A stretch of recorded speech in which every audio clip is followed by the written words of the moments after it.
Well, hello everybody. Mr. Klinger back here. I hope everybody had a fantastic October break. We are back in action, and I want to talk about with you our next unit.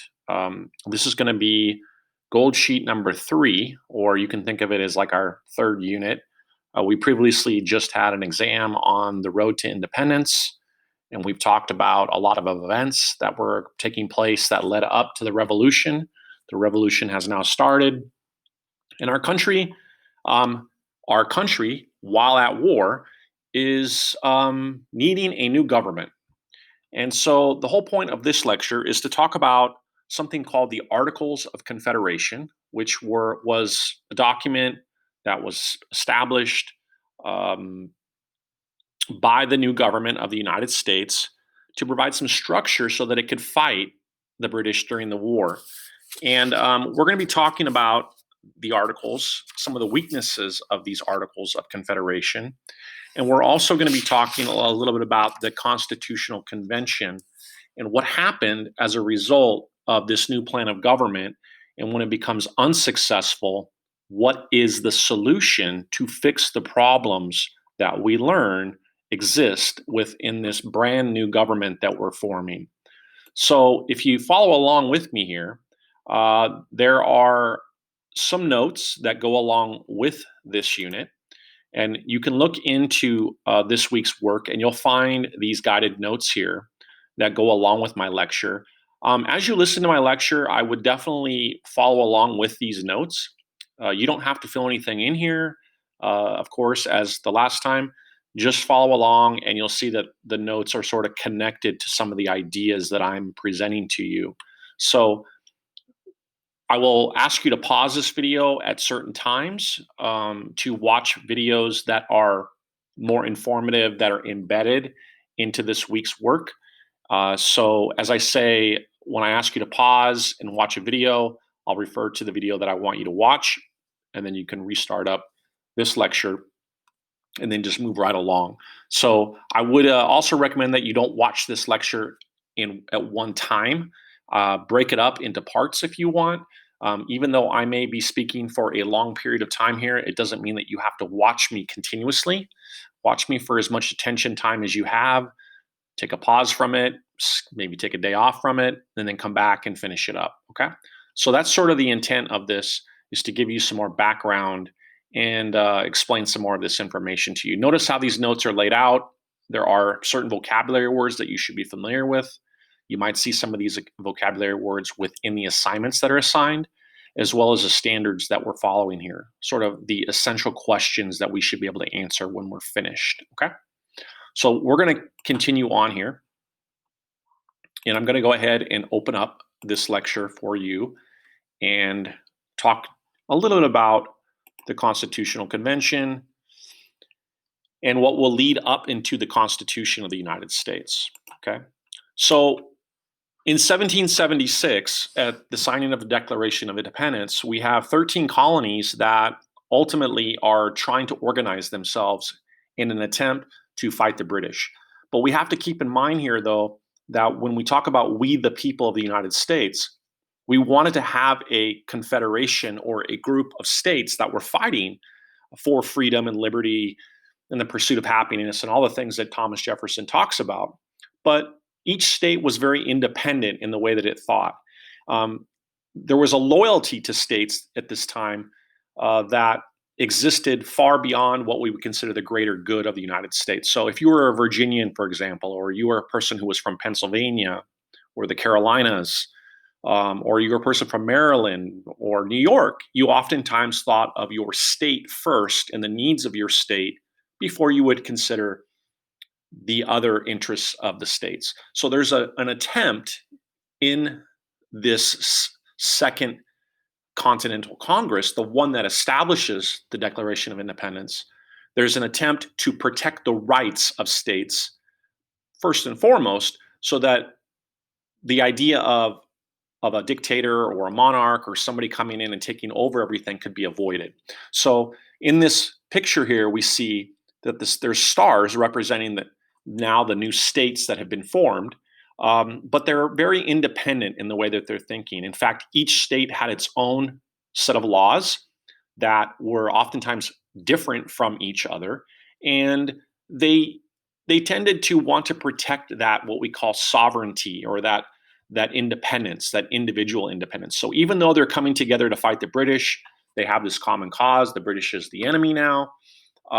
They're still trying to protect their individuality, and that's something I want you to remember when we talk about some of the reasons why the articles were actually started. So first off, what are the Articles of Confederation? What was it? It's really, and this is a key point here, it's the United States' first plan, its first plan for government. Okay. And what it will do is establish a Congress, um, but not a president or a court system. So if you look at this illustration down here, you can see something called the legislature, which is essentially what Congress is. It's a representative body of people to speak on behalf of those states in what's known as a federal government or a national government. We did not have a president yet, which is part of this executive branch, and we did not have a judicial branch established yet, which is basically the court systems at a national level. So the Articles of Confederation establish a representative body of people, and that's it. Okay. So there's only a legislature or a Congress that's built in this new government plan. Why was it created? Well, as I mentioned, the states needed a government to unite them against the British in the American Revolution. But there were some weaknesses of this that are going to be revealed as time goes on. At this point, what I would like you to do, and this is a pause moment, go ahead and play the overview of the Articles of Confederation video clip that is a part of this week's assignments, and it will give you some background. So I'm going to ask you to pause now, watch that video, and then when you're done, you can come back. All right, so welcome back. Hopefully you've had a chance to watch that. And let's talk about some of these problems that exist. One of the problems that's revealed in this document that outlines our new form of government is that there was no way to tax states. There was no national government that could tax states. So one of the problems that ends up happening here is that with the Articles of Confederation established in this representative group, it's not outlined that a national government or federal government has the ability to collect taxes. Okay. So it's not specified that there's an ability to collect taxes. So what does that lead to? Well, what happens is we are very, very like a young nation. We're pretty weak at this point, and we're facing off against much larger European powers like the British primarily, but also the French and the Spanish. Now, the French will later on become our allies in the Revolutionary War. But the big problem with not being able to collect taxes, money, right, is that the government could not pay for an army. So we couldn't organize an army effectively because we had no resources in the form of money to buy weapons, gunpowder, food, clothing, things like that. The US couldn't fight off other countries that would want to take over US territory. So we're very weak in that respect.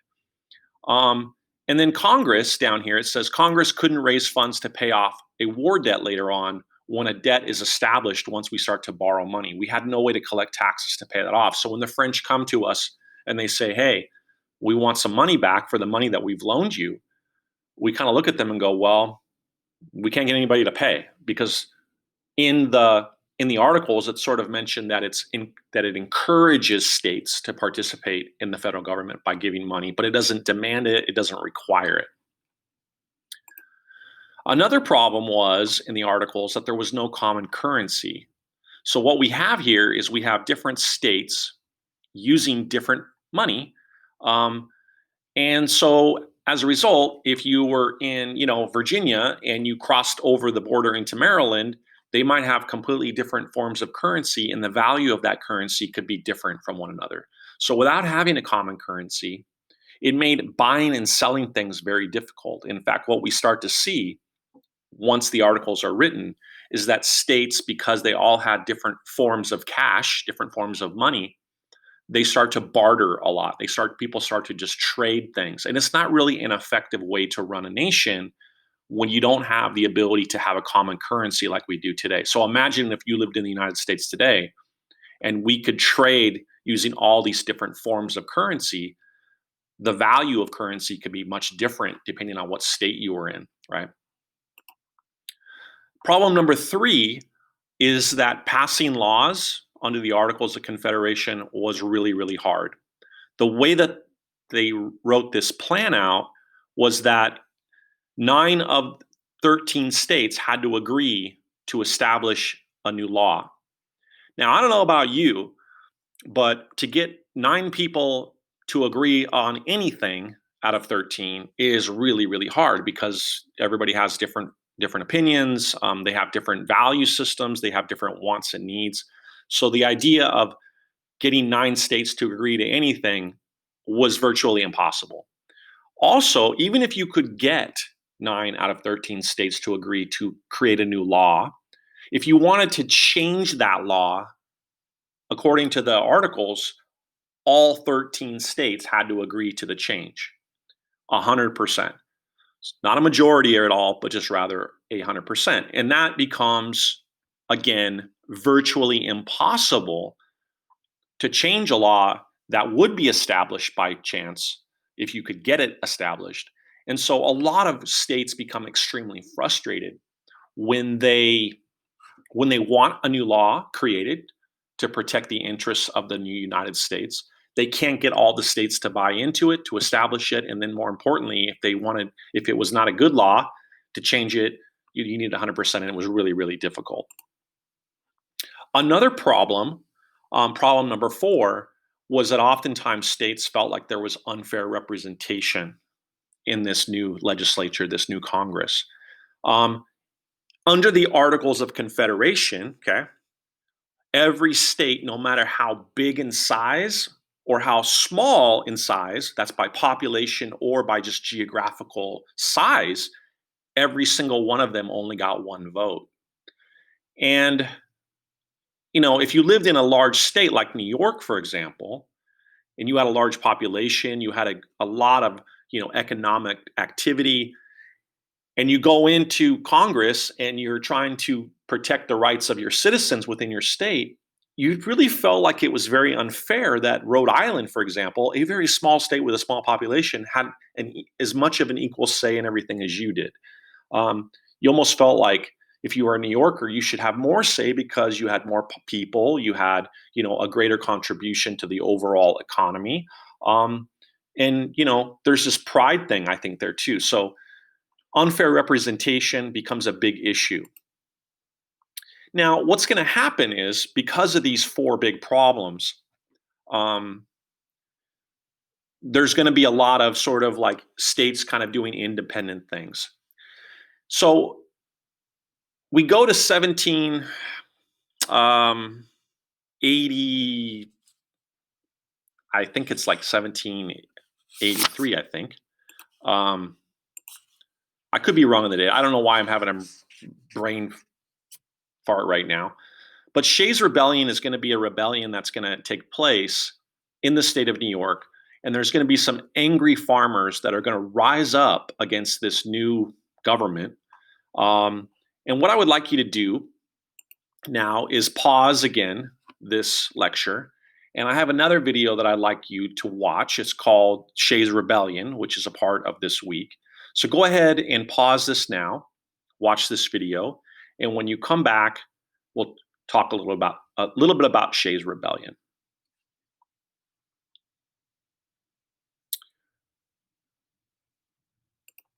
Okay, welcome back. Shays' Rebellion was sort of a turning point in the early part of our nation. There's a farmer by the name of Daniel Shays. He was a veteran of the American Revolution. And what was happening was, as you know from the video that you watched, he was being asked to pay taxes that he could not afford to pay. And oddly enough, one of the gentlemen who was asking him to pay those taxes was a guy by the name of Samuel Adams, the brother of John Adams, who will go on to become our second president. And Samuel Adams was a very, very important early member of the revolution and now becomes a part of New York's sort of, well, actually, I'm sorry, not New York, Massachusetts becomes a part of this like sort of governmental part of the state of Massachusetts. So Daniel Shea will lead about 1,000 farmers to go raid a gun storage site to gather arms to rise up against the state itself. Okay. Um, and when Daniel Shea does this, the state reaches out to the national government, this group of states that have united together under the Articles of Confederation, and it asks them to send help to put down this rebellion. Um, At the time, many national leaders realized that the national government really had no way to prevent or control uprisings because they had no way to raise taxes, they had no way to raise an army.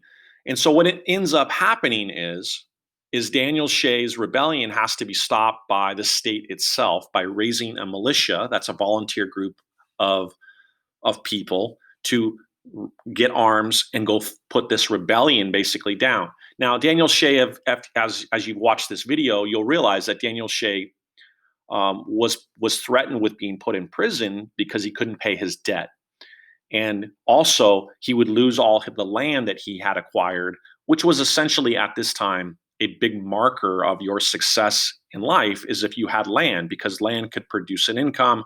And so Daniel Shea is very influential on these farmers because a lot of them, not just Daniel Shea, were being asked to pay taxes that they could not afford. They petitioned the government to relieve them of taxes because of the revolution. The state is not sympathetic to those needs. So a lot of people like Daniel Shea sort of look at the state as being, we've just fought a revolution and now you're basically acting just like the King of England. You're making demands on us and you're not listening to us. And we don't feel like we have any recourse, other than to fight back. Ultimately, what's going to happen is Daniel Shea's rebellion is going to be stopped. He will be put on trial for treason against the United States, and he's actually going to be executed. He's going to be the only one of the group of farmers who will be executed for treason against the United States. And it's really done to send a message to people that you can't just take the law into your own hands. But more importantly, what happens is people stop and they realize that there's a problem. And it's not just a problem with uprisings, it's a problem that there's no part of the Articles of Confederation, this new document, that will give any power to the national government. And so there has to be some changes that are made to give the national government more power. Okay. And so that's going to carry us into where this conflict, this Daniel Shea's rebellion, is going to have to lead to some compromises. Compromises being, where one person gives up a little bit of something to gain something else. And ultimately, what this is going to lead to is a new document that will become known as the Constitution, a much more robust, specific set of laws that will protect the rights of individual people, but also give more power to the national government. So we start to see this Constitution formed under what's known as the Constitutional Convention in 1787. Okay. And a constitution is essentially a written plan for government, and it describes the powers that the government will have and the rights that citizens will have. Now, one of the things that's important to realize here is we didn't really have an exact model of what a democracy in the modern world at this time looked like. People did have an understanding that the Romans had a republic, that the Greeks had a form of democracy, right? So a lot of these founders are thinking about, like, how do we do this? We have Articles of Confederation that we know don't work very well. And again, you can see what was in those Articles of Confederation. I have them posted in this week's class list, okay, of documents. You can go look at those. Um, but they just weren't robust enough. They just didn't have enough detail, honestly, to really give the government any power. So the states, as a result of this, are going to send what we call delegates, which are representatives from each of the states, just kind of like what they did with the Articles of Confederation and the Declaration. They had delegates that went to Philadelphia. Well, under this new constitutional convention, this group of people will come together to hack out and hash out a new plan for government. And they do it at what's called the Constitutional Convention. So the Constitutional Convention becomes this meeting of delegates in 1786, 87, where each state will send a representative to Philadelphia to fix these problems of the Articles of Confederation. And what they end up doing eventually, under the authorship now of a new guy who's been around but has not really shown his talent as much, is another a member of this founding father group that's called James Madison, who will become our fourth president of the United States. So they end up starting over with a new plan for government, and it's called the Constitution. There's a lot of compromises that need to be made. And basically, compromises are agreements between two or more sides where each side gives up something of what it wants to reach an agreement. Okay. So you may not get 100% of what you want when you walk in. You might only get part of what you want, but compromises are made so that there's some kind of an agreement. Many people in the modern world today would say in American politics, there's not enough compromise being made. And that's what's kind of led to some stagnation in our nation's sort of plans and our nation's sort of development. But that's another conversation to have. The word bicameral is a word that you should be familiar with. Bicameral means a lawmaking group, that's the legislature in this case, that is divided into two parts or houses. One's called the Senate, and the other is called the House of Representatives. Okay, we take this idea of a bicameral legislature, we take it from the Romans, actually. We borrow the idea from the Romans, who had a two-house system, which made up a representative group of people, delegates, I guess you could say, from the different parts of Italy at that time. So we kind of borrow that idea from them because it worked for them. One of the first great compromises that needs to be made, and it's called the Great Compromise, was the creation of what's called a bicameral legislature. So if we go back and we think about one of the problems with the Articles was this idea that big states and small states had one representative each. And that became a very big sticking point or stumbling block or blockade to a lot of things that the early Articles of Confederation Congress could just not get passed. So one of the first great compromises that will lead to this Constitution involves two ideas. One's called the New Jersey Plan, and the other is called the Virginia Plan. New Jersey, a small state, wanted to maintain its level of representation on an equal basis with the rest of the states.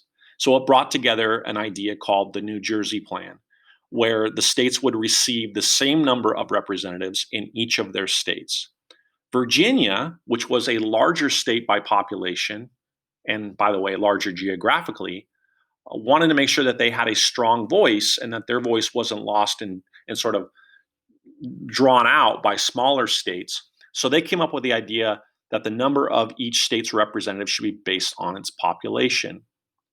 Now, as a result of this, what's created is a bicameral legislature.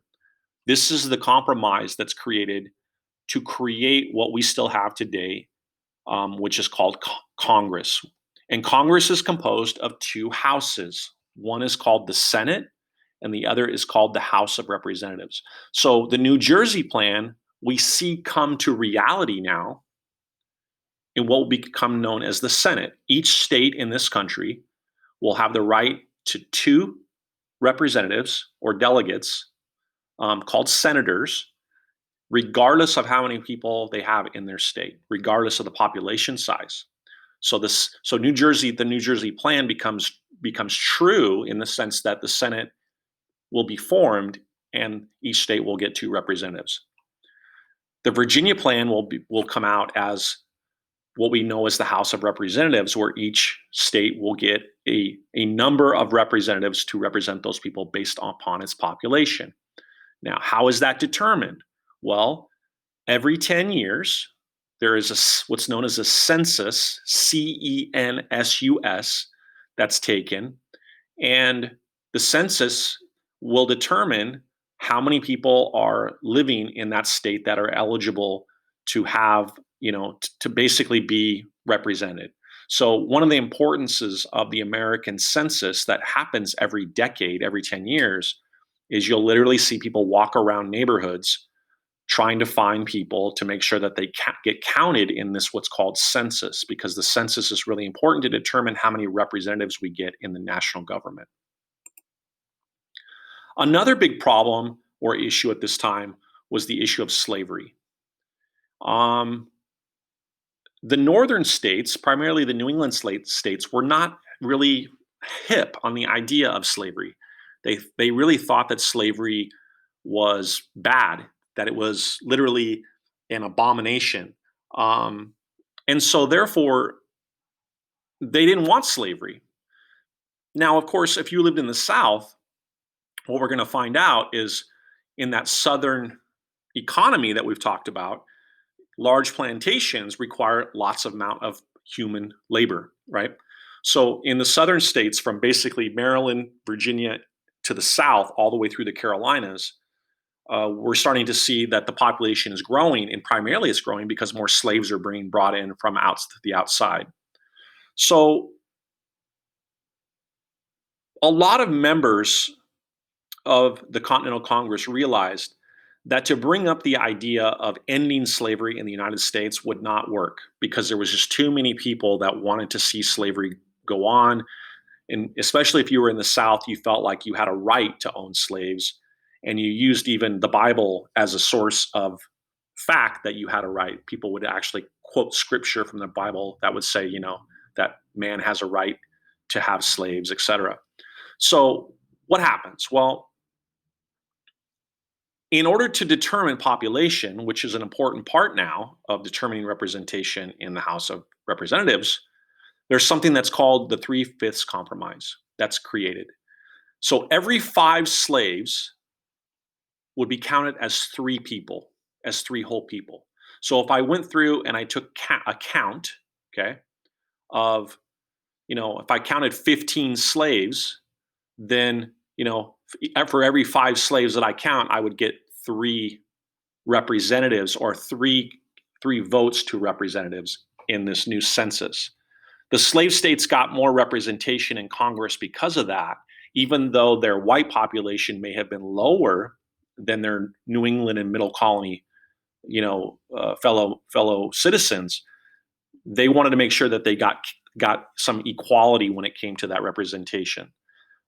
However, slaves were not citizens and slaves could not vote yet. So it gives a lot more power to white Southerners who were slave owners in some sense, because they had more of a say based on their total slave population than, say, their New England counterparts.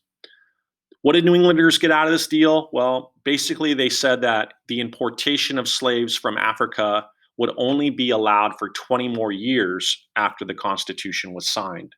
So there was like a time period, and then after that 20 years, there would be no more allowed to be slaves imported into the United States. So that kind of satisfies them. That's the compromise that's made. When we think of the federal government or the national government or the central government, they basically mean the same thing. It's sort of like comparing a mountain lion to a cougar to a puma. They're all the same animal. So we oftentimes will use these words interchangeably when we say federal government or national or central government. We use them interchangeably, but they basically mean the same thing. The government that you may be familiar with right now, which is the government that exists within Washington, D.C., which, by the way, has not been created yet in our conversation, is the federal, national, or central government. But also keep in mind in your head that each state has its own state government that exists already. A term that you should be familiar with is one called federalism. And federalism is the idea where we share power between this national, federal, or what did I just say? Central government with state government. So the idea that there's a balance of power, right, like a scale where the power is shared between states and this national government becomes really important. The question that ends up happening in the Constitutional Convention is how do you balance this out? How do you not go back to a essentially what would look like a monarchy where you're trying to have people feel like there's fairness and that they have a voice in society? You don't want the national government to become too big, right? Too big where it has so much power that it overpowers the states. So the states, in this case, represented by this people doing a tug of war with this amazing elephant, right? They're really conscious of the fact that we want to make sure that the states have a voice, the states have some independence still, which was kind of what the Articles of Confederation was originally built for, was to give them enough power to be independent. But now we're realizing that there has to be some power in the federal government. Otherwise, what's the point of having it? So there's a real tug of war here in this Constitutional Convention to determine how much power should each side have. The solution is federalism. It's sharing power between the national and the state governments, right? It's instead of having one light socket with everybody plugged into it, maybe we get a power strip, right? And we start to plug in where people will have an equal amount of power and without it tripping and blowing the circuits off. So there's a balancing issue here. The Constitution will basically say this under federalism. You're in charge of some areas to make some decisions. The federal government will control other areas to make decisions, and then we'll share some responsibility to make decisions. And that's kind of what happens here with the Constitution, is it makes a deal with states that there's going to be federalistic or federalism used to sort of balance power out.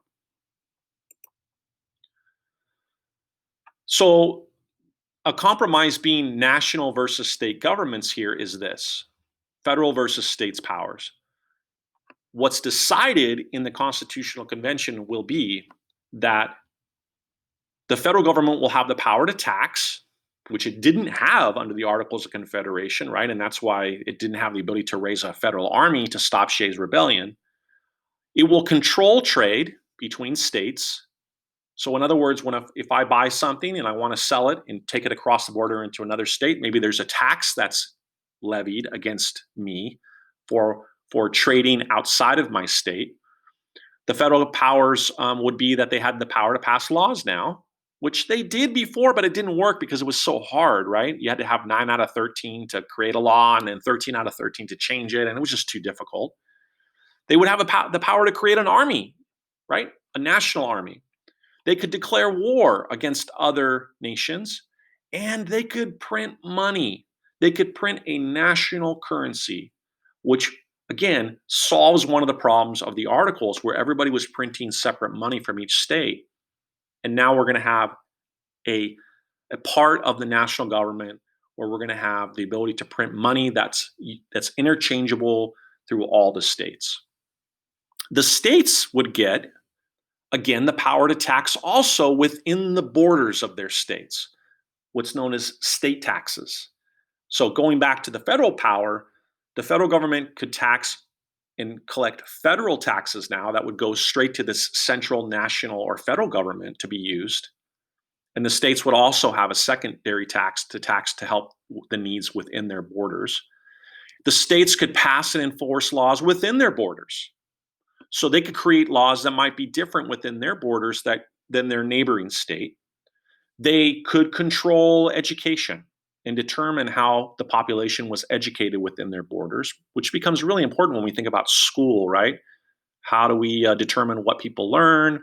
How long does it take for them to go through school, et cetera? Is school required? This is something that comes up because early on it was not required, but later on we're going to see that it will be required to go to school. And then, of course, to control trade within those states.